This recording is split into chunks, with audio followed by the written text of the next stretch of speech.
Vamos a hacer la retroalimentación, ¿ya? Tomen asiento.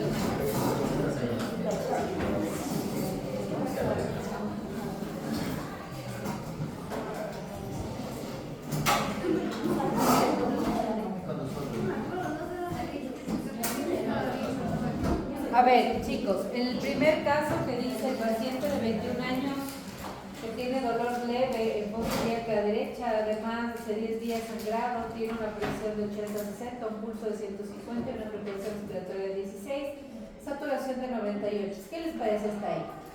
Mal. Hemodinámicamente, para empezar, no está estable. Solo con esos datos, así les hubiera dado la ecografía más hermosa y solamente con líquido libre, esa paciente iba a tratamiento quirúrgico. Solamente porque está hemodinámicamente inestable ya va a tratamiento quirúrgico. Yo les di ahí unos datos del saco gestacional, que era de 30, que se supone que era pequeño y demás, sí, pero a la final ya no está estable. Se olvidan de todos los criterios de si tiene frecuencia o no tiene frecuencia. Cuando el paciente está inestable, se va a cirugía. Siguiente caso, dice paciente con amenorrea de 8 semanas, se realizó un eco transvaginal donde se reporta un saco gestacional de 28, bien. Un embrión de 5, bien. Saco viterino de 4 milímetros, bien. No hay frecuencia aún, pero el embrión puede llegar hasta 7 para poder tener frecuencia cardíaca. Perdón. 8 semanas. Amenorrea de 8 semanas. No dice la gestación.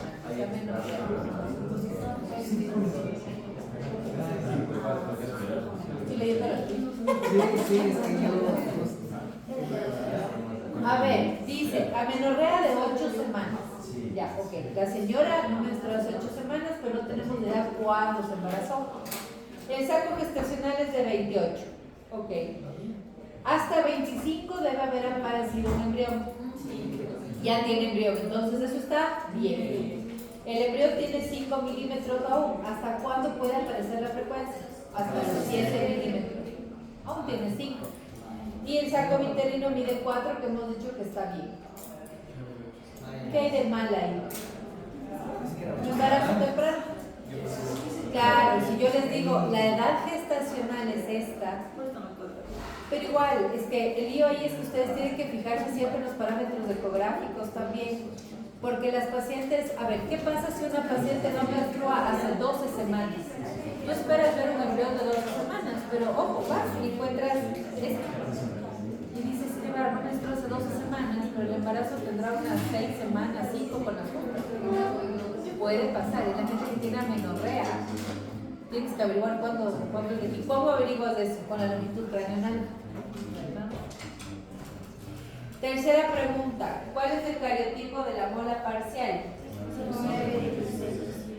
69, 3 de aquí, 69, 2 de aquí. ¿Ya se puso triple? ¿Qué? No, ¿qué escribes ya? No, también había 69 X y Y. Hay variaciones. Sí, pero eso sí está bien. Sí, está bien, 69. Se pusiste 69 ya.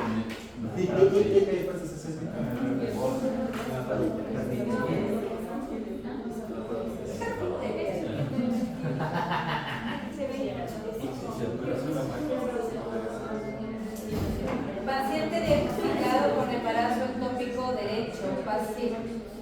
Presenta un saco gestacional de 45 milímetros, no tiene embrión y tiene una venta de 900 unidades internacionales. Sí, líquido libre en cavidad, ¿cuál sería la opción de manejo? Tratamiento extraño. ¿Tratamiento qué?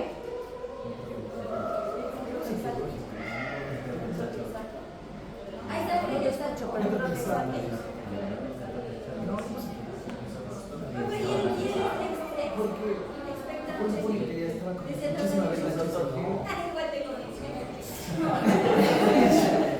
De hecho, la respuesta del tratamiento expectante, porque tiene beta-melanina.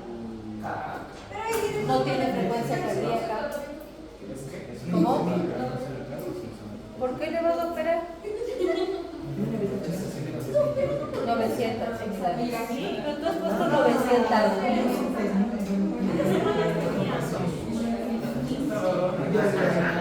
No tenemos idea porque solo decía que tiene un embarazo ectópico derecho, con saco gestacional de 45 milímetros, que eso daba para no hacer espectáculo. Pero de ahí tenía una beta de 900 unidades internacionales, es termodinámicamente estable, no tiene líquido en la cavidad, no hay embrión, no hay latido. Esta podría ser.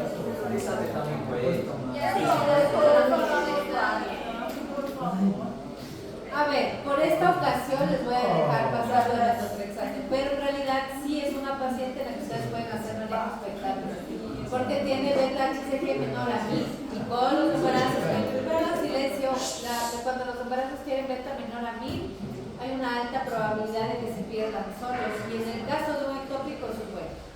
¿Ya?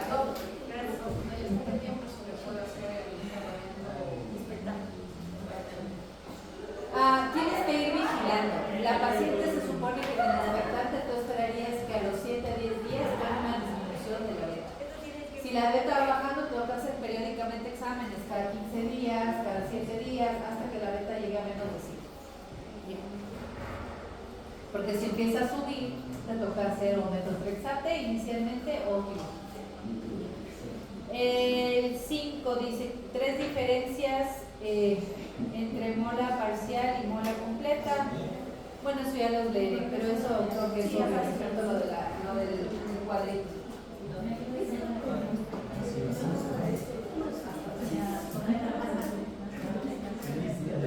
Feliz día del niño. Feliz día del niño.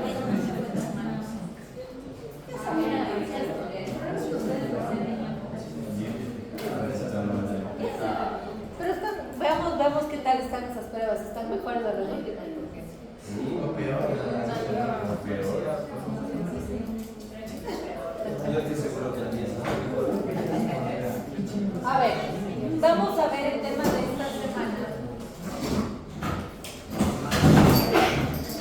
A ver, con esta semana estamos un poquito adelantados. Me explico, porque en el sílabo teníamos desglosado como embarazo ectópico una semana, aborto la otra semana, con el embarazo molar conjunto, pero realmente lo que a mí me interesa es que ustedes lleguen a diagnosticar y a decir, bueno, se hace tal cosa, punto.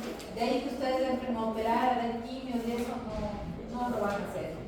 Pero sí necesitan saber a qué pacientes decir, mira, tú te vas a cirugía, tú puedes ir a tratamiento clínico o a diálogo de eso sí, porque ustedes van a manejar eso. Entonces vamos a empezar con la parte de embarazo múltiple, que es el tema siguiente, que deberíamos verlo justamente entre el jueves y el lunes, pero vamos a empezar ahora con la introducción de embarazo múltiple. Yo les puse en el aula virtual un artículo que está muy bueno, embarazo múltiple. Y abajo de embarazo múltiple están, en el mismo artículo, están toditas las complicaciones que puede tener un embarazo múltiple. ¿Ya? Esto es parte de embarazo fisiológico. ¿Qué es el celular? ¿Estás grabando?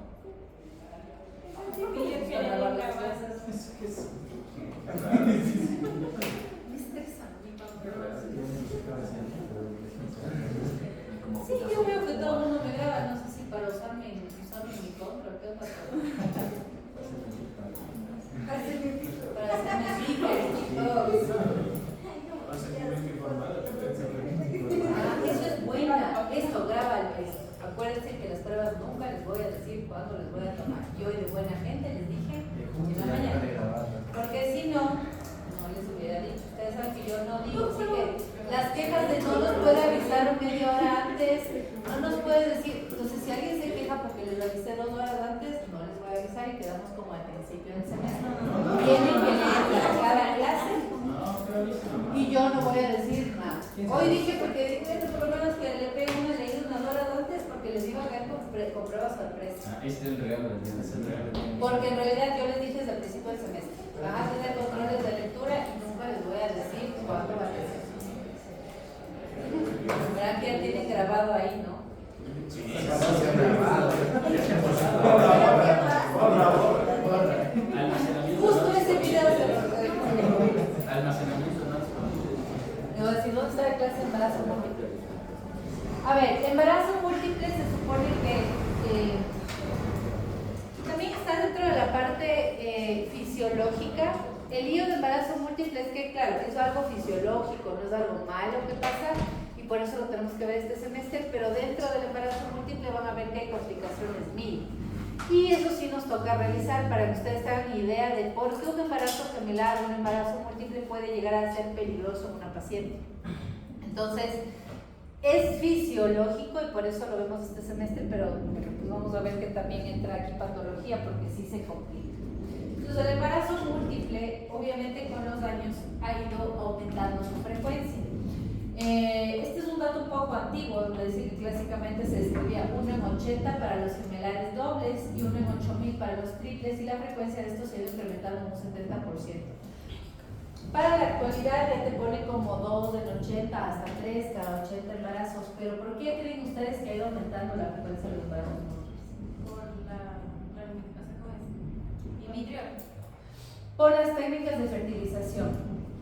Como las mujeres y en general pues la gente ha decidido tener bebés mucho más tarde, a veces se complica ya por la edad. Entonces ahora es como que hay mucho esto de postergar la parte de la fertilidad o de los hijos, y cuando más tiempo pasa pues hay a veces más dificultades para tener bebés. Gracias a esto se hacen más procedimientos de fertilización asistida, y esto pues aumenta la probabilidad de tener embarazos múltiples.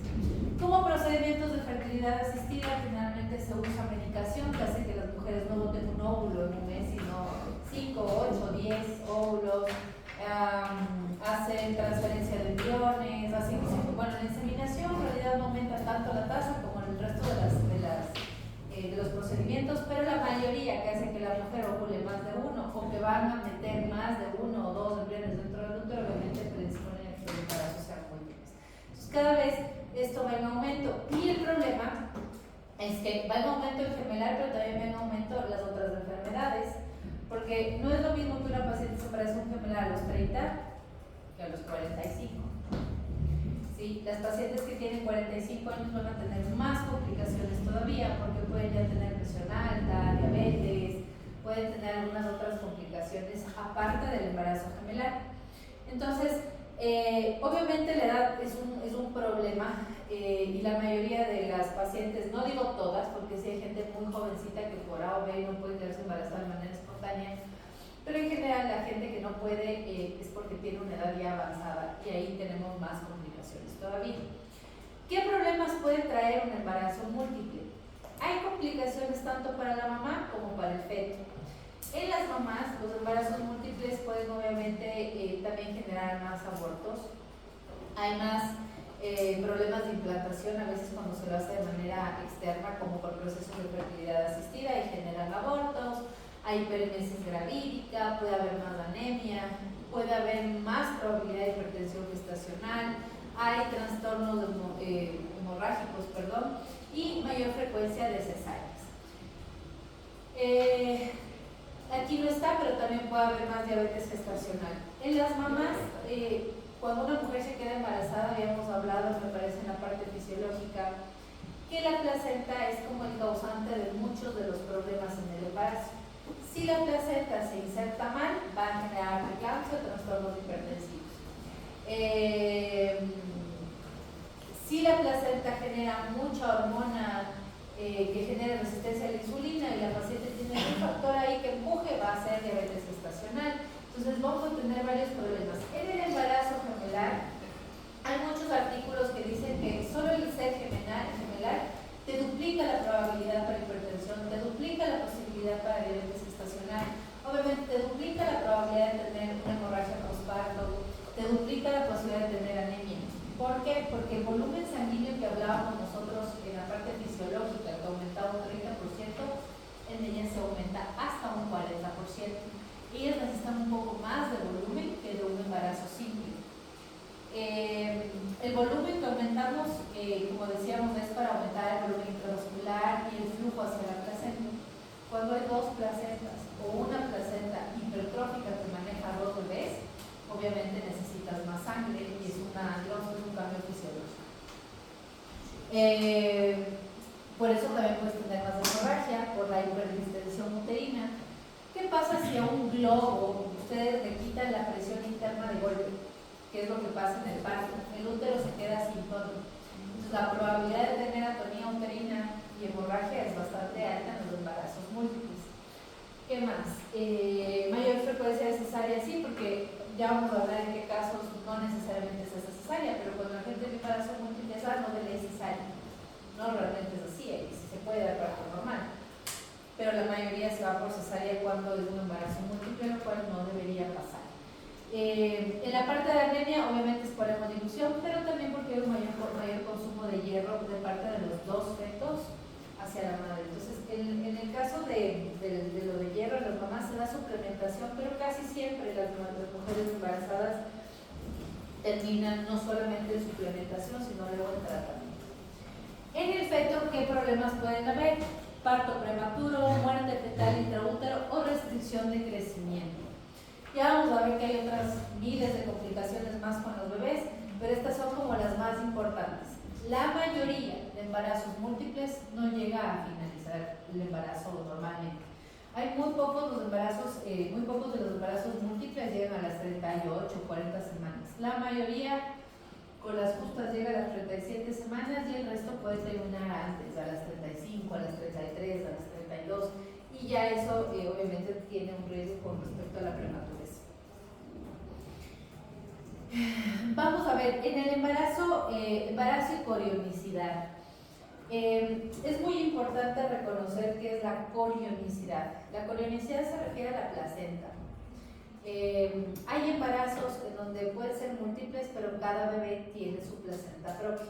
Cuando esto pasa, los embarazos son más fáciles de manejar, digamos que las complicaciones entre bebés puede ser menor. La probabilidad para la mamá de tener reclamos, hipertensión y demás es la misma porque tienes dos placentas o el doble, como decíamos. Pero para los bebés es menos riesgoso tener cada uno su placenta, porque cada uno adquiere su flujo y su nutrición de su placenta. Hay un problemita y es que a veces cuando una placenta se comparte entre dos bebés, ocurre eso que dice ahí, que es una perfusión arterial, que es una transfusión del feto al otro feto. Se llama un shunt. ¿Sí saben lo que es un shunt? Una comunicación.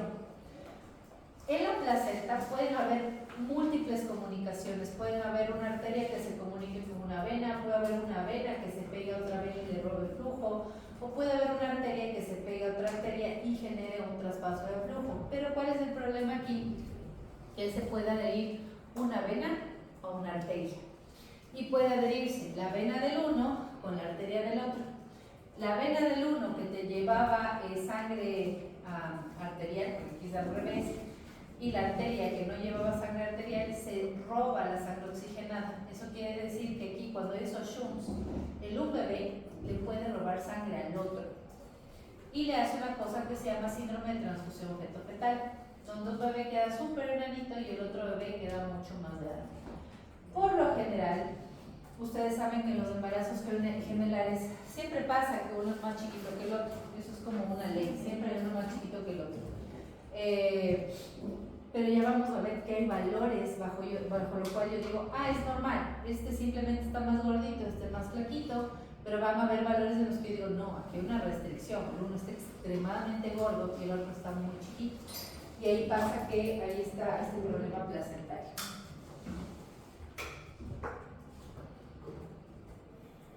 Este video es lo más informativo posible.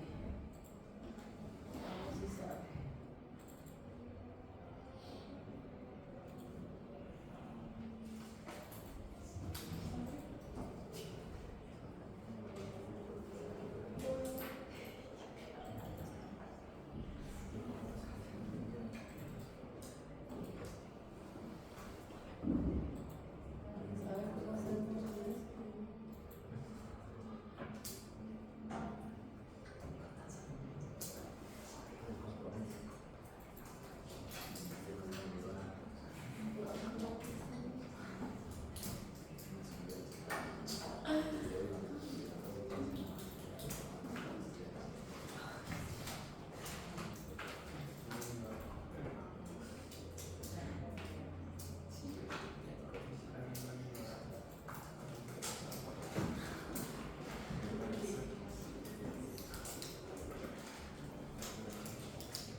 a crear acceso directo. ¿En dónde? Ahí abajo. Acceso directo. Y más abajo.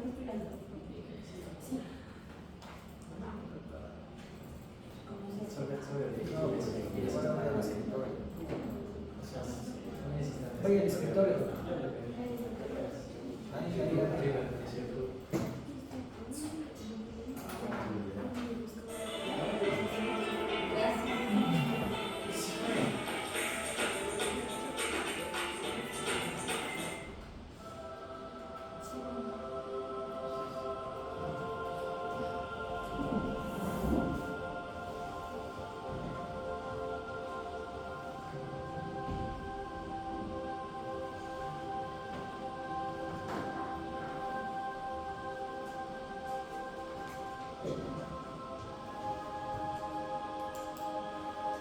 Los gemelos monocigóticos o uniuterinos se conocen también como gemelos idénticos y se originan a partir de un solo cigoto, es decir, provienen del mismo óvulo y el mismo espermatozoide, de modo que comparten la misma carga genética.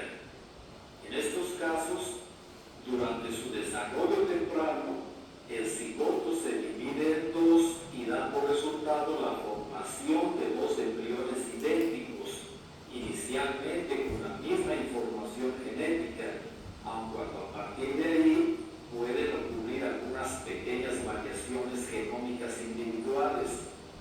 Esto hace que los gemelos monocigóticos sean generalmente del mismo sexo y que su semejanza física sea extraordinaria.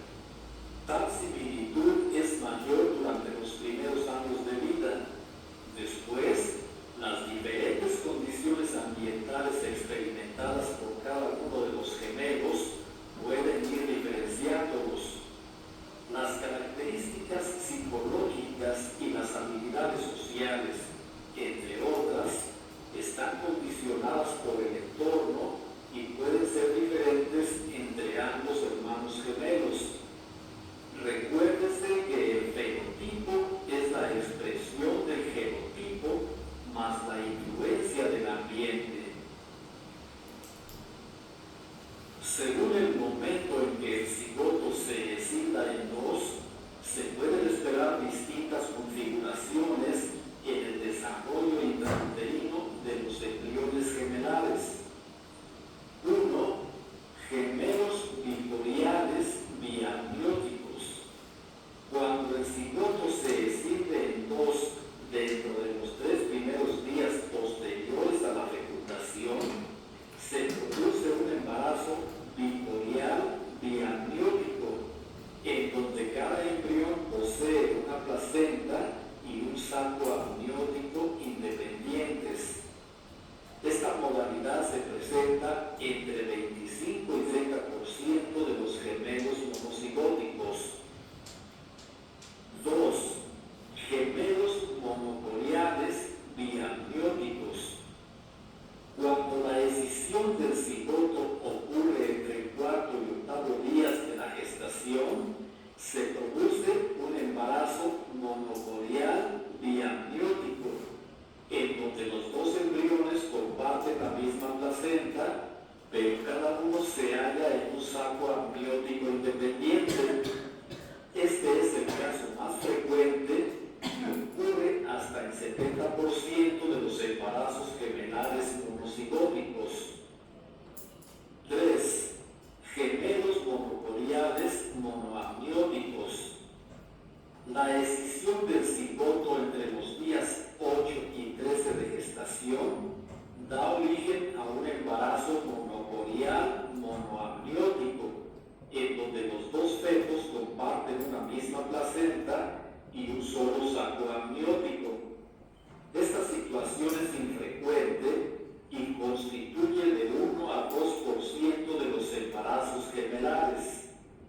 En estos fetos, después de las 32 semanas de gestación, se registra una morbilidad y mortalidad de aproximadamente 50% por complicaciones tales como transfusión intergemelar, restricción del crecimiento intrauterino, nudos de los cordones umbilicales y parto prematuro. Por esto, los médicos especialistas suelen resolver el parto a las 32 semanas con base en protocolos establecidos. Los gemelos disigóticos, llamados también mellizos o gemelos fraternos, provienen de dos óvulos distintos fecundados por dos espermatozoides diferentes. Esto hace que no sean idénticos, sino que compartan estadísticamente solo la mitad de su información genética, de manera que son igual de parecidos que dos hermanos que no compartieron al mismo tiempo el útero materno. Ambos individuos se producen debido a que durante el periodo de ovulación se liberan dos óvulos y son fertilizados por dos espermatozoides distintos, en cuyo caso se desarrollan dos cigotos al mismo tiempo, pero de forma independiente, cada uno con sus estructuras individuales.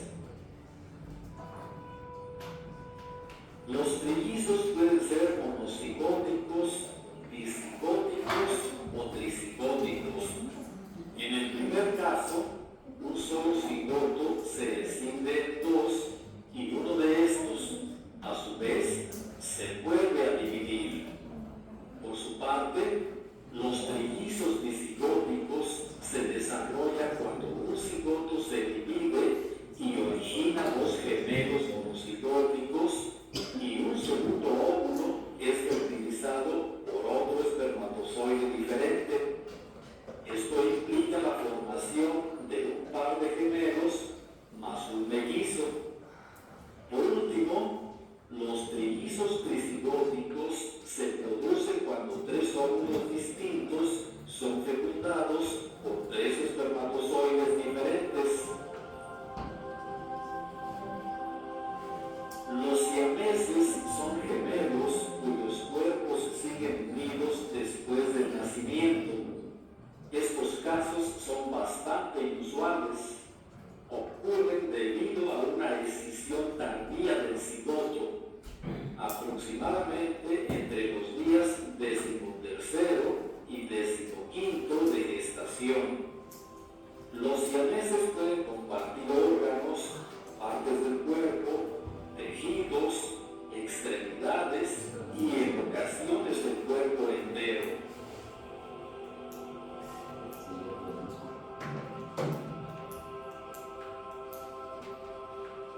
Nunca me han visto los CBC.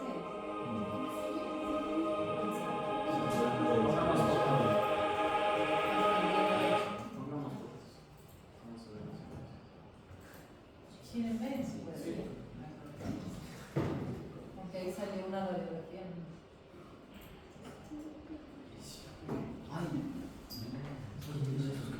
Estos están puestos por la cabeza, estos por el tórax.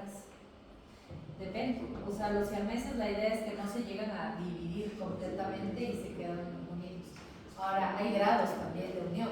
Hay algunos que se unen, por ejemplo, lo más, digamos, fresco es a veces por estructuras, por la piel, ya, o por algún hueso de la pared costal. Eso puedes dividirlos y separarlos. El lío es, por ejemplo, como estos. Ellos comparten el corazón, no los puedes separar. Si los separas se mueven. Hay algunos que solo tienen un tórax, o sea, esta parte de aquí es como complicada. Son todos los que no se pudieron separar. Y sobrevivieron muchos años. ¿Sí? Por ejemplo, hay un caso de unos siameses que nacieron así, en donde sí están unidos, pero claro, el lío aquí, no, por suerte cada uno tenía su masa cerebral, pero no tenían, digamos, huesos independientes. Entonces, sí les lograron separar, pero con un cráneo de titanio. Pero cuando comparten ya no los puedes separar, porque sabes que uno se va a morir, si es que no se mueve el costo. Yo pensé que sí había visto alguna vez. Wow. Ok, ¿cuál es la idea de la parte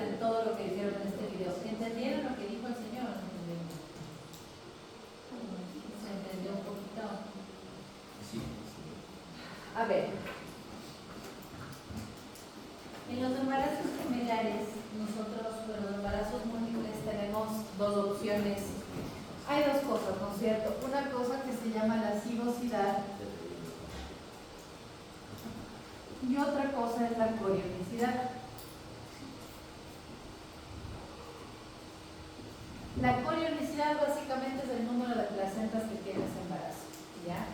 Y la cigosidad es como para ver, o sea, es de dónde sale el embarazo, ¿no es cierto? Si es de un cigoto o si es de varios cigotos, ¿ya? Entonces, existen monocigotos y existen dicigotos. En algunos textos también dice bicigotos varoniles. ¿Qué es un embarazo monocigoto? Como decía ahí, básicamente que yo tenga un óvulo. ¿Qué es un embarazo monocigoto? Un óvulo más un espermatozoide, y este de aquí tiene varias opciones. Un embarazo monocigoto, tú vas a tener, ¿no es cierto?, la opción de que este se divida, ¿no es cierto? Y la división es la que me va a dar los distintos tipos de, digamos, de embarazo gemelar, dependiendo qué tan rápido se divide o qué tan tarde se divide. Esto de aquí se va a dividir. La decisión si se da hasta el tercer día es un embarazo básicamente normal. A pesar de ser monocigoto, hasta el tercer día ustedes van a tener un embarazo biamniótico bicorial. ¿Qué quiere decir eso? Que va a tener 2 placentas y 2 sacos gestacionales, a pesar de que este es un monocigoto. Esto quiere decir que estos 2 bebés van a salir de un mismo huevito y comparten toda la información genética. A estos son a los que les decimos que son gemelos idénticos, son 2 copias porque comparten la información genética. Por ejemplo, estos tienen que compartir el sexo, o sea, si son mujeres van a ser mujeres las 2, no puede ser una mujer y un varón, siempre van a tener el mismo sexo los 2 porque salieron de un mismo huevo, ¿ya? Y aquí viene el, perdón. O sea, sería un solo espermatozoide para los dos. ¿Ah? ¿Se dice? O sea, sí. Sí hay la posibilidad de que entren 2 espermatozoides, pero ahí suelen haber problemas a veces cromosómicos y a veces se forman molas. Pero generalmente es pues uno. Y si simplemente se empieza a dividir, la información genética se empieza a duplicar. Si esto pasa al tercer día, si pasa del 4º al 7º día, decíamos que había un embarazo, ya no se acuerda, monocorial biamniótico. O sea, tenemos una sola placenta ya, pero seguimos manteniendo 2 sacos gestacionales. Si va del día 7 al día 12, es un embarazo monocorial monoamniótico. O sea, si se dan cuenta, mientras más se demora, es como que las células ya se vuelven más vagas y no se quieren separar. Entonces, si es que es del 7º al 12º día, es monocorial monoamniótico, que decíamos que es una frecuencia bastante baja. Esto quiere decir que tiene una sola placenta y un solo saco gestacional. Entonces, los 2 bebés están dentro del mismo saco, no tienen división alguna. Y si es más allá del día 13, salían los siameses, que ustedes ya vieron ahorita en las fotos, que básicamente no se separan y siempre van a estar unidos por alguna parte. ¿Ya? ¿Qué opciones tengo en los disigóticos? ¿Qué es un embarazo disigoto? Esto. Estos embarazos siempre van a ser biamnióticos bicoriales. Estos no tienen otra opción, porque estos embarazos cada uno se comporta como un embarazo individual. Quiere decir que cada uno va a tener su placenta y cada uno va a tener su saco gestacional. ¿Sí? Estos son mellizos. Estos de aquí, como decía ahí, pues obviamente van a compartir la información genética como cualquier hermano, pero puedes tener un hombre y una mujer, y obviamente de manera física se van a parecer porque son hermanos, pero no van a ser idénticos. Va a ser igual a como, no sé, un hermano que nació 3 años antes, exactamente igual. Se van a parecer, pero no son idénticos. Cosa interesante, en los monocigóticos, por ejemplo, hay un problema cuando los bebés vienen con algún síndrome, porque el síndrome se comparte. ¿Ya? Si hay un síndrome presente, es posible que el síndrome se duplique para el otro bebé y los 2 tengan lo mismo. En los disigóticos, en cambio, no, porque puede ser que uno venga con algún problema genético y el otro no necesariamente. Entonces, esa es la diferencia, ¿ya? Ecográficamente, ¿hay maneras de diferenciarles? Sí, hay maneras de diferenciarles. Vamos a ver nosotros un poco, creo que hablamos de la ecografía cuando estuvimos viendo el signo del lambda y el signo de la T. Ahora me van a entender un poquito más. Ya vamos a graficar lo de las placentas. Si hay dos placentas, decíamos que era el signo del lambda, que significaba que era un bicorial biamniótico.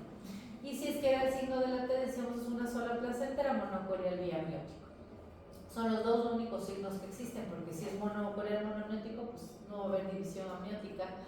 Y los siameses son, ¿qué tipo de embarazos son los siameses? Es monocorial monoamniótico. Solo que ahí se pegaron tanto que no se llegan a dividir, ¿ya? Entonces, ¿cómo podría yo averiguar qué tipo de cigosidad tiene un embarazo con el eco? Acá tienes a tus uterino. ¿La ¿Te placenta? acuerdas, no? No. Por la placenta. Pero si tiene el signo de lambda o si no tiene. Sí, ya, exacto. ¿Y qué más?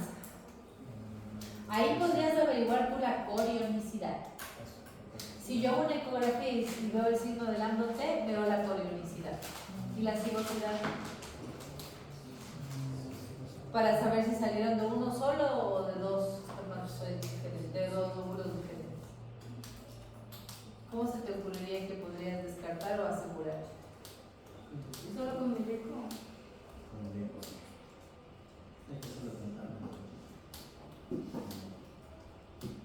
¿Qué se les ocurre?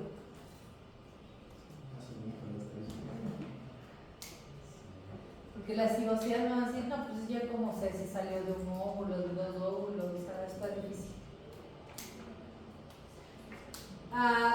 Ecográficamente es muy complicado, pero si ustedes llegan a ver un embarazo de una mujer y un hombre, ¿va a ser monocigoto ese embarazo?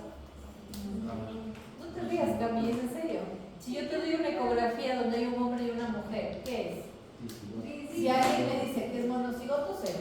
Y ahí ya tienes al menos una idea. Ese embarazo no puede ser monocigoto porque tienen sexos diferentes. Ahora, si son del mismo sexo, miren, solamente lo puedes determinar cuando nacen, porque al nacer, claro, físicamente vas a decir, son exactos, ese era un embarazo monocigoto. Pero si no son exactos, dices, ok, son mellizos. Es la única manera cuando los dos tienen dos placentas y dos anos. Entonces cuando nace y a mí te ves así. Claro, si los dos son biamnióticos bicoriales, digamos en este caso, no de aquí a acá, tienes estos casos de aquí. ¿Cómo sabes si es mono o bi? La una es viendo el sexo. Si es que son diferentes, ya sabes que son cigotos. Si son del mismo sexo, ya no puedes saber nada hasta que nacen. El rato que nacen, tú puedes decir, ok, se parecen, son idénticos, eran monocigotos. O no son idénticos, son completamente diferentes y son disigotos. Es la única manera de saber. Pero claro, si el sexo es diferente, ya es más que fácil el diagnóstico, solo que cuando es igual, ahí te queda la duda un poco de qué sería un embarazo monocigoto o disigoto. Porque los disigotos ahí pueden tener el mismo sexo. Claro. Aquí puedes tener dos mujeres, puedes tener dos hombres, o puedes tener un hombre y una Ya mujer. vamos a ver solo cuando nace. Por eso, o sea, si tienes diferentes sexos, ya es como facilita el diagnóstico, pero si para mala suerte son dos mujeres, ya pues miren, el rato que nace te podrás dar cuenta si se parecen o no. Y si es siames, ¿desde qué cosas podemos? ¿En qué parte están unidos? ¿No se separan en el segundo eco? A partir del eco del primer trimestre, de las 12 semanas, ya puedes saber. Y a la mamá le decimos de no sabemos si es mellizo o gemelo, en el caso de... Claro, no puede, solo les dices que es un, o sea, generalmente de manera como decimos nosotros en lenguaje coloquial, les decimos, es un embarazo gemelar, pero no necesariamente son gemelos, pero sí se les dice un embarazo gemelar múltiple. Si es que son de sexos diferentes, ya le puedes decir desde el principio, mira, son mellizos, se acabó. Pero si son mujeres, es un embarazo gemelar, hasta que nacen no les puedes decir si van a ser igualitas o solo se van a parecer.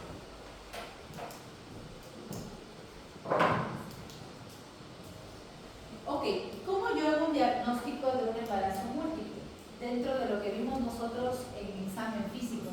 vimos con ustedes control prenatal, examen físico, y eso es lo que vamos a leer para el día jueves y está dentro de ese artículo del aula virtual, donde ustedes ahí pueden ver, ok, cómo se hacen los controles. Va a cambiar si es un embarazo gemelar, va a ser muy diferente a lo que hacíamos de un embarazo simple.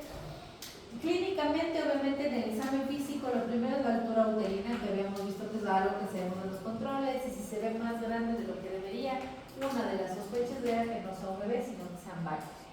La otra, la auscultación de más de un tono fetal, que se puede a veces pasar cuando están haciendo lo del examen físico, y la palpación de más de un feto cuando hagan las maniobras de Leopold. Ustedes van a decir, pero es absurdo, o sea, ¿cómo alguien no se da cuenta que tiene un embarazo múltiple si ya tiene 29, 30 semanas cuando recién puede hacer maniobras de Leopold? Hay gente, o sea, ustedes cuando salgan a la vida real se van a sorprender de cosas que para uno es obvio, la gente pues no es así. Entonces, sí hay personas que no se hacen controles nunca, solo van al final. Y dicen, bueno, creo que ya voy a dar a luz, o creo que esto era al final, tú les palpas, señora tiene 2 bebés, o señora tiene 3 bebés. Y recién la señora ese rato se desayuna que va a tener 2 bebés. Ecográficamente, que es el que te da más certeza, porque siempre el examen físico solamente es una sospecha de. Aquí vamos a enseñar obviamente el número de fetos, del sexo de los bebés, también el número de sacos amnióticos, número de placentas, y ahí puedes descartar si están los fetos unidos. Como les decía, en el eco del primer trimestre, empiezas a las 11, 12 semanas, tú ya puedes ver, porque se supone que los embriones están pegaditos. Entonces ya puedes ir viendo incluso desde de qué estructura es a la que dependen o de la que dependen. Y la evaluación de la cigosidad, signos de sospecha de gestación micoriónica, las 2 placas. Eso ya les voy a enseñar luego como una parte, como una imagen ecográfica.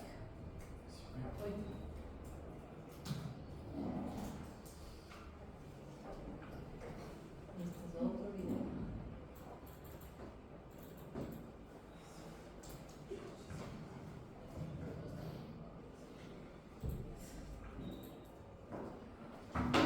Ok, en la parte ecográfica es importante ver si es que es un embarazo normal. Hemos dicho que siempre hay un bebé más grande que otro, pero ¿cómo yo diferencio si es que es anormalmente más grande que otro? Entonces tenemos el diámetro biparietal. Si es que la diferencia entre un feto y el otro de diámetro biparietal es más de 6 milímetros, yo ya puedo hablar de una diferencia que no es normal, de una restricción de crecimiento de alguno de los dos. Y uno de los más importantes y el que más se utiliza realmente es este de aquí, el de la circunferencia abdominal. Cuando la circunferencia abdominal de los bebés es más allá de 2 centímetros de diferencia, tiene más allá de 2 centímetros de diferencia entre el uno y el otro, también puedes ya hacer el diagnóstico de una restricción de crecimiento intraútero. Si el fémur tiene más de 5 milímetros de diferencia y la estimación de peso fetal más del 20% de diferencia entre ambos fetos. Entonces, hay algunos parámetros con los cuales yo puedo decir, mira, esto está anormalmente grande, este bebé está anormalmente grande. No es solamente un bebé más gordito que el otro, sino que ya está demasiado grande. Se ven estos parámetros. El diámetro biparietal más de 6 milímetros, la circunferencia abdominal más de 2 centímetros, el fémur más de 5 milímetros, o que en general la estimación del peso sea el 20% más de lo que deberían estar. ¿Ustedes han escuchado de los embarazos que dan a tiempos diferentes? Sí. Verán, eso es raro que pase, muy raro que pase, pero sí hay como casos reportados. Ustedes pueden buscar, eso es como súper extraño. Que una paciente ya embarazada se embarace. ¿Ya? Hay un caso de una paciente que estaba embarazada ya y se embaraza de un bebé que la diferencia es como de 10 o 15 días. Entonces, inicialmente se pensó que el uno estaba súper restringido, porque decían, o sea, súper restringido, porque la señora no se dio cuenta temprano, o sea, se dieron cuenta casi a los 3 meses y claro, ya les dieron a los 2 bebés. Entonces, el uno era 15 días más y el otro era 15 días menos, pero no hay una restricción importante ahí. Pero raro que haya restricción cuando cada bebé tenía una placenta, no compartían placenta, nadie le estaba robando nada al otro, o sea, cada uno tenía su placenta. El lío es que cuando nacieron, el uno nació prematuro y el otro nació a término, porque claro, 15 días son 2 semanas de diferencia, ¿no? 8 semanas y el otro de 36, era prematuro. Y cuando les hicieron toda esa escala de Capurro que les enseñan así en pediatría, daba para eso, o sea, el bebé no estaba restringido, era de 36 y el otro era de 38. Entonces ahí se dieron cuenta que hubo un embarazo múltiple, pero en tiempos diferentes. O sea que también pediría que sean de papá de 6. Sí. Sí hay un caso también, pero eso no sé, yo una vez vi ese caso, pero no me puse a leerlo mucho porque me parecía más típico caso que sale en TikTok, que no lees nada. Pero sí había una chica que tenía un bebé que era rubiecito y otro bebé negrito. Y los dos nacieron casi al mismo tiempo, y cuando les hicieron el examen genético, pues no eran del mismo papá. Es muy extraño que ya embarazada ovules, es súper extraño, pero sí hay, por ejemplo, del caso que yo les cuento, pues sí es un caso reportado, ¿no? Ese de la chica de con el negrito y el suquito, no sé si sea tan cierto porque a TikTok se puede avisar, pero de este caso que les digo, sí es un caso reportado, de 15 días de diferencia. Entonces, sí puede pasar, pues, o sea, riesgos según la condición. Entonces, hay riesgos según lo que tengamos o cómo tengamos el embarazo. Como yo les decía, si las pacientes o los bebés tienen una placenta cada uno, la probabilidad de complicaciones, sobre todo fetales, es casi nula porque cada uno tiene su placentita individual y no pasa nada. En cambio, cuando se tienen gestaciones monocoriónicas, que es básicamente una gestación que comparte una sola placenta, vamos a tener transfusión feto-fetal, riesgo vital del gemelo superviviente en caso de la muerte del otro gemelo. Y aparte de esto, obviamente vamos a ver que tenemos otros problemas más, respiración, tenemos anemia, policitemia, tenemos posibilidades de hídrox en los bebés, muerte fetal.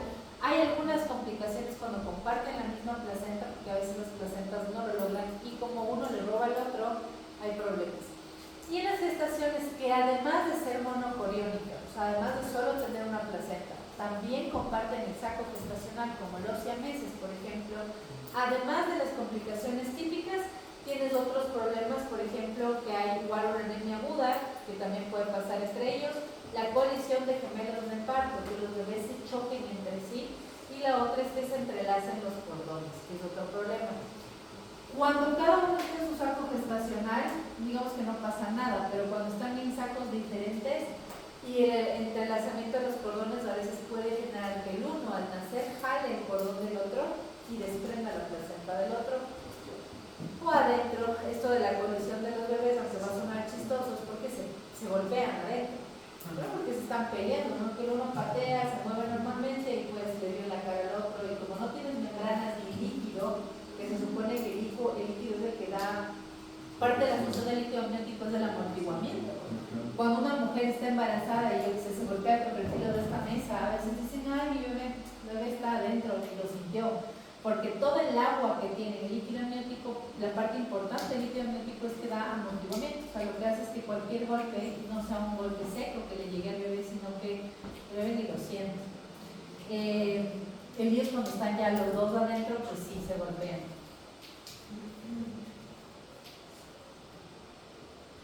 ¿Cómo se hacen los controles prenatales en los bebés?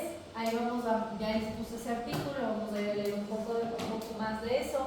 Van a ver con qué periodicidad se hacen los controles y dependiendo de qué es básicamente cuáles son los cambios en la dieta, si la parte de la suplementación, el hierro, el calcio, el ácido fólico cambian en dosis o se mantiene la misma dosis, cómo se hacen las ecografías, qué se recomienda con el ejercicio. En el embarazo gemelar hay una cosa súper importante. Los embarazos gemelares tienen una alta probabilidad de terminar siendo partos prematuros o de todos, básicamente, llegar a ser una amenaza de parto prematuro. Ustedes van a ver en este artículo en donde al final les dicen, bueno, ¿qué recomendaciones tienen o qué recomendaciones existen para evitar que los embarazos gemelares terminen en un parto prematuro? Hay algunos que van a terminarse porque un médico lo va a pedir así. Sobre todo por ejemplo, los siameses, son embarazos que casi nunca llegan más allá de las 32 a 34 semanas. No van a llegar más allá. ¿Por qué? Porque al compartir incluso órganos y demás, hay muchas complicaciones, te obliga a terminar el embarazo antes si no quieres que los bebés se mueran. Los embarazos monocoriales, monoamnióticos, los que comparten una placenta, así no sean siameses, también llegan casi siempre a las 32, máximo 34 semanas. Son bebés bien chiquitos, son prematuros, pero a veces uno tiene que indicar sacarles, porque adentro se empiezan como a perjudicar mucho. Y el más chiquito o el que más sufre generalmente es el que tiene restricción. Entonces, hay ciertos criterios para saber cómo sacarles, pero fuera de los criterios, la mayoría de embarazos por la hiperdistensión y el aumento del líquido intracavitario que existe dentro del útero van a tener amenazas de parto prematuro. Entonces, ¿qué hago yo para las amenazas de parto prematuro en un gemelar? Por ejemplo, la indicación de reposo, Daniel, ¿qué te parece a ti? Debe haber reposo, eso sí. O sea, porque va a crecer más del abdomen de la mamá, ¿no? Ya. Es gemelar. O sea, yo creo que debería ser desde a partir de las 32, 30 semanas. Ya, tienes una paciente con embarazo gemelar, monocorial monoamniótico, está con amenaza de parto prematuro y tú le mandas reposo. ¿Qué más le mandarías? A ver. La dieta, tengo una mejor dieta. ¿Qué más podría ser? No sé, que duerma en posición solamente, o sea, sin estar de lado, sino solo de frente. Ya, Carlos, ¿qué opinas? ¿Cuántas semanas? Sí, le digo que me gustaría. Por lo menos. Así Entonces, me manda recta, se va a ahogar la pobre señora. De la dijo, ya. Tal vez damos corticoides para ayudar a la maduración pulmonar de los... Por ejemplo, esa podría ser una opción. Si tengo un riesgo de parto prematuro, le voy a dar corticoides. Muy bien, porque si el bebé se me va a salir antes, vamos a madurarle los pulmones. Chévere, ya van pensando como médicos. Así de, ok, sí, pero vamos a madurarles que se salen, al menos tengan chance de vivir. ¿Qué más? Martín. O sea, cualquier cosa. Daniel le mandó a acostarse. ¿Tú qué opinas? O sea, Capaz la indicación puede ser, pero ¿qué más? porque si te pregunto, sí, pero por ejemplo, la dieta, el peso y todo eso es necesario controlar, porque al final, por ejemplo, sí puede estar creciendo mucho, pero también encontrarse en espacio, entonces, por ejemplo, eso es importante, controlar el peso de la madre. ¿Qué más? Sulfato de magnesio para protección de la... Es que la madre es una emergencia. Bueno, tiene 30 semanas, sí, podríamos. No se supone que eso se da Hasta las 32. Hasta las 32. Pero puede ser una opción, pues pongamos el sulfato de magnesio. Muy bien, ¿qué más? Podrías también usar aspirina por riesgo de preeclampsia o riesgo de preeclampsia cerebral. Es una muy buena idea, pero la aspirina sí lo hubiésemos dado antes, desde las 12 semanas, pero sí. O sea, digamos que a ti te llegó a las 30 y dices, ya, ni modo, no le dieron, pero era una opción desde el principio. Pero ahorita, ¿qué más le darían? Verán que Daniel le mandó a acostarse. El otro Daniel. Hacer una dieta. Cuando la dieta tiene que estar más centrada, porque son los bebés. Tal vez hacer un poco de ejercicio. Le mando reposo. Le mandamos reposo, pero a ver qué. Pues es como, no ejercicio, pero sí como caminar, así, o sea, no mantenerse activo como de estar corriendo, hacer cosas pesadas. ¿Por qué a Daniel le mandó a hacer ejercicio?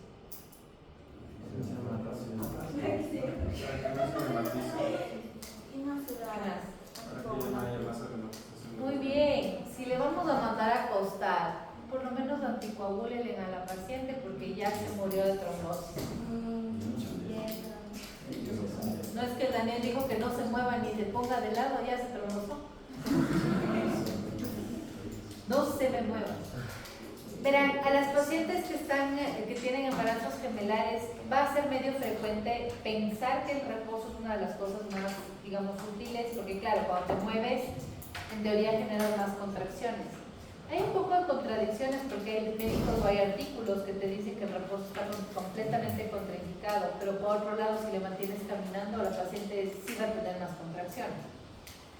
Lo que se indica es una cosa que se llama reposo relativo, como decía Daniel y como decía allá Camila. O sea, que la paciente se mueva muy poco, lo menos posible, pero que no esté completamente encamada. Y la otra es mandarle anticoagulantes. Si la paciente tiene el doble de peso en la barriga, obviamente menos retorno venoso va a tener. O sea, de ley se va a trombosar. Entonces a esa paciente le tienen que mandar anticoagulantes, el reposo, aunque el reposo, como les digo, en algunos lugares está medio controvertido y tampoco es que es la solución, pero realmente cuando los pacientes caminan sí hay más contracciones. ¿Qué otra cosa se puede hacer si las pacientes tienen amenaza de parto prematuro? Incluso sin tener contracciones, a ellas se les manda, por ejemplo, progesterona intravaginal. Hay un montón de artículos sobre la progesterona oral y la vaginal. La oral no sirve para nada, versus la vaginal, que en teoría ayuda bastante a que los bebés no se salgan antes de hora. Y eso. Vamos a ir a leer entonces en este artículo, porque la clase del jueves va a ser, les voy a preguntar, ¿cuál es la diferencia? Puede ser, ¿cuál es la probabilidad de para qué me sirve el screening entre los, cuando quiero saber si los bebés tienen un problema cromosómico? ¿Me sirve un embarazo múltiple o no me sirve? Con respecto a la suplementos, sobre todo, ¿se da el doble? ¿Se da la misma cantidad? ¿Se cambia cuando son embarazos gemelar?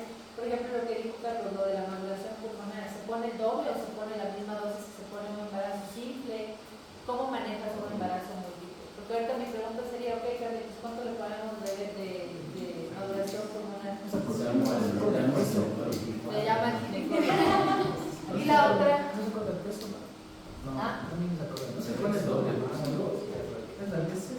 No, por eso quiero que lean a ver si realmente hay un cambio, no hay cambio, se pone lo mismo o se hace por cálculo de peso. La otra es lo del sulfato de magnesio, igual, es una muy buena opción porque el sulfato de magnesio es para protección o neuroprotección.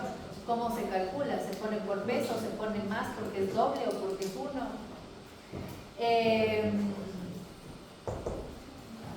Vamos a ir a leer todo lo del artículo, todo lo que está al final que habla de síndrome de transfusión feto-fetal, anemia policitemia. Van a ir a leer la parte de gemelo acárdico, que va a eso del síndrome de transfusión reversa.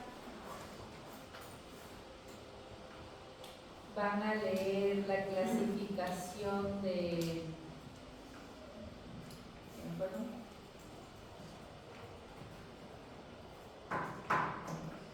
una clasificación ecográfica de los gemelos. Bueno, ahí en el artículo está, pero igual, lean todo el artículo.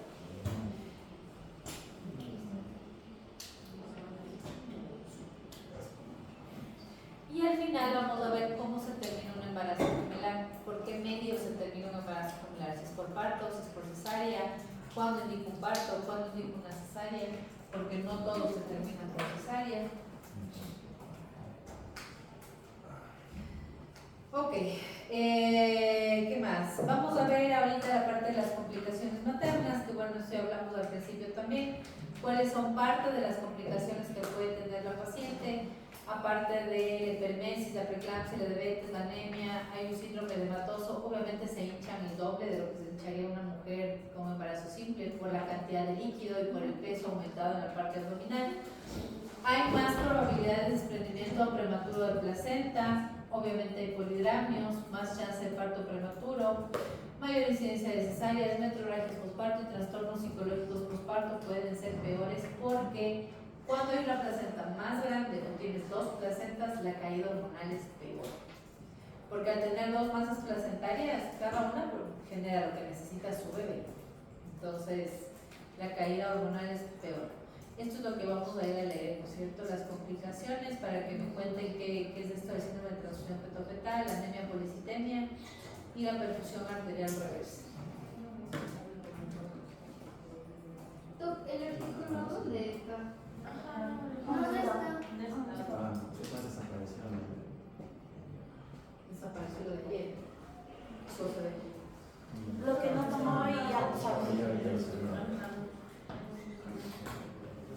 Lo que les tomé hoy ya no había. No, ya no está. Solo uno.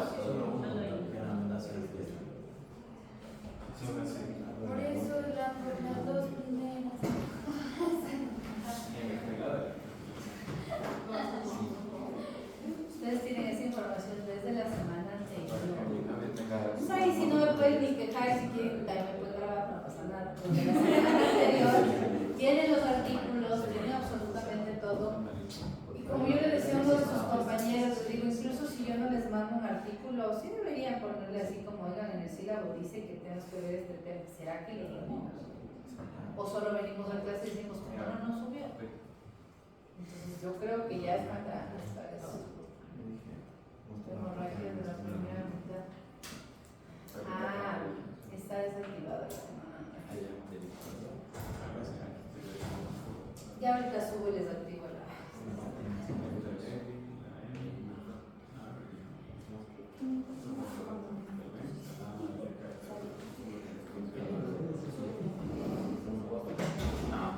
Ok, este es el cuadro que quiero que vean. Estos son los criterios clínicos de Quintero. Este cuadro sí me interesa, no sé si se quiere que se lo memorice, puede ser, porque necesito que ustedes sepan en qué etapa se encuentran los bebés de acuerdo a los que se encuentran en la ecografía. Ahora que van a ver las complicaciones del síndrome de transfusión feto-fetal y demás, van a entender por qué estas etapas se ponen así. Y de acuerdo a la etapa en la que estén, yo puedo decir, este bebé tiene que salir o tengo que hacer una cesárea. De esto depende la decisión clínica de un embarazo gemelar que esté complicado. Entonces, por ejemplo, estos estadios clínicos de Quintero hablan de los pacientes que tienen síndrome de transfusión feto-fetal. Generalmente van a ser bebés monocoriales, bebés que comparten una misma placenta. Entonces, por ejemplo, el primer criterio dice secuencia polidramnio, anhidramnio. Si un bebé tiene mucho líquido, el otro muy poquito, digo, ok, ya hay un problemita ahí. Cuando uno empieza a orinar menos es porque le llega menos cantidad de sangre. Es como el shock hipovolémico. Lo primero que deja de hacer una persona que ha perdido sangre es orinar. La segunda etapa ya tienen un bebé, obviamente que ya aparte de perder sangre ya no tiene ni para filtrar, no va a tener la vejiga llena, obviamente va a tener completamente vacía y ya pueden tener esas discrepancias entre que el uno llena vejiga y el otro pues ya no la llenen más de una hora de observación. En el 3 ya tienen alteración de flujos porque ya el bebé ya no logra compensar por sí solo. En la etapa 4 ya tienen uno de los dos bebés muertos y en la etapa 5, pero en la etapa 4 tienen hidrops, que es eso de, vayan a ver qué significa el hidrops, donde los bebés se hinchan, se llenan de agüita y quiero que sepan por qué pasa eso. Fisiológicamente, porque un bebé puede tener hidrops fetal. Y la etapa 5 es cuando ya un bebé o los dos se mueren. Muchas personas siempre me preguntan así, ¿qué pasa cuando un bebé se muere y el otro está vivo? ¿Qué se hace? ¿Se le sacan muertos? ¿Se le deja ahí? ¿O cómo es que se actúa? Depende mucho de la edad gestacional para saber qué se hace. Cuando los bebés se mueren en etapas muy tempranas, no se hace nada. O sea, se deja ahí porque los bebés antes de las 12 semanas básicamente desaparecen o se reabsorben. De hecho, aquí viene un término que se llama el gemelo evanescente, no sé si alguna vez lo han escuchado. El gemelo evanescente es un término que se usa para esos embarazos en los que la paciente va al primer control a las 6 semanas y dicen, qué chévere, mira, tienes un embarazo gemelar, tienes 2 sacos, 2 embriones, 2. La paciente está emocionada, gemelar. Vienen controles de las 12 semanas y ya solo hay un bebé. Y dicen, ¿y el otro bebé? En los gemelos evanescentes pasa que a veces alguno pues, se muere y el cuerpo lo que hace es reabsorberlo porque es proteína y queda el otro bebé. Cuando los embarazos se pierden después de las 12 semanas hasta las 20 semanas, tampoco se hace nada. Se ve y si es que pues, el bebé se muere y el otro no depende de esa placenta, los bebés se suelen como momificar, se hacen como papilos y se quedan ahí. Y luego dan sí, pero casi no se ven como telas, ya no tienen mucha forma realmente. Y después de las 20 semanas sí pueden haber complicaciones. Si es que se comparte la misma placenta, se trata de dejarle al bebé lo que más se pueda, obviamente, porque si sacas la placenta se desprende y se muere el otro. Cuando tienen 2 placentas, hay casos, yo he visto casos en los que sí les intenta sacar a los otros bebés, pero casi siempre como que todo va mal. Se salen los 2 bebés. Entonces, se les deja dentro siempre y cuando la mamá no tenga infección, porque pasadas las 20 semanas ya los bebés tienen obviamente huesos, tejido graso, ya van a tener otras estructuras. que sí generan reacciones inmunológicas. Entonces, ya puede haber infección, puede haber síndrome de coagulación intradiseminada, que es que las monadas hacen como un montón de trombos y se pueden morir, pero a causa de una infección intrauterina. Entonces, eso se va vigilando, pero si eso no pasa, créanme que hay muchísimos casos en los que los bebés se mueren y se les deja ahí para que el otro siga viviendo. Y al momento del parto o cesárea, ahí sí se le saca el feto muerto y ya no vive. Entonces, sí hay maneras de mantener eso, pero depende de la placenta y del flujo.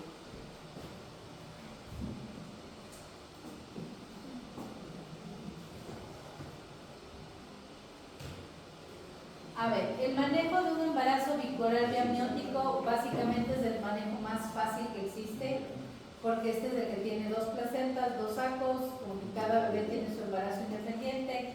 Estos son los embarazos que más tarde llegan, como decíamos, hasta las 37 semanas e incluso un poco más. Los bicoriales biamnióticos, según este artículo, es de semana 37, pero si los bebés avanzan, tranquilamente yo he visto llegar hasta las 38 o 39 semanas de un embarazo biamniótico bicorial, los que son mellizos generalmente.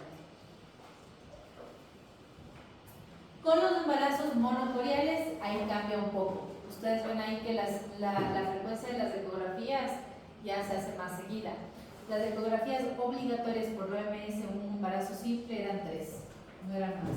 En cambio, las de los gemelares sí se recomiendan ecografías a las 12, 16, 18, 20, 22, luego se hace a las 30, a las 28, a las 30, a las 32.